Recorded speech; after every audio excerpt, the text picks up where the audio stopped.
Ang intense ng mga kaganapan ngayon sa abot kamay na pangarap sapagkat pagsisisihan ng sobra ni Doc Carlos ang mangyayari kay Lynette. Dito nga ay galit na galit si Aling Susan at Diyosa dahil kung hindi nga daw sana sila pinaalis ni Doc Carlos sa bahay nito, ay may kasama daw sana si Lynette at hindi sana siya napahamak. Samantala ay magkakaroon nga ng kaguluhan sa Apex dahil sa pilit na babawiin ni Zoe ang cellphone nito kay Annalyn.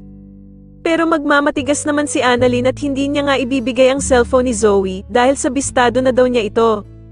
Magmamang-maanga naman si Zoe na kunwari ay wala itong alam at tatanungin niya si Annalyn kung ano daw ang ibig nitong sabihin. Dito nga ay a-announce ni Annalyn sa lahat sa Apex na bistado na daw niya ang plano ng mag-inang Moira at Zoe at sasabihin niya nga na magkasabwat daw ang dalawa sa pagkawala ng kanyang lolo Pepe. Ngunit hindi naman naamin si Zoe at wala nga daw siyang alam sa mga sinasabi ni Annalyn.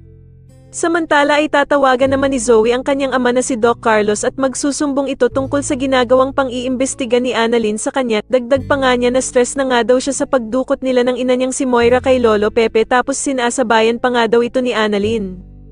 Magagalit naman si Doc Carlos kay Annalyn dahil sa mga narinig niya at hindi niya nga matitiis ang anak niyang si Zoe at sasabihin niyang siya na ang baalang gumawa ng paraan para mapigilan si Annalyn sa mga plano nito. Sa kabilang banda naman ay wala ngang maisip na dahilan si Doc Robert kung bakit daw dinukot nila Moira ang ama niyang si Don Pepe.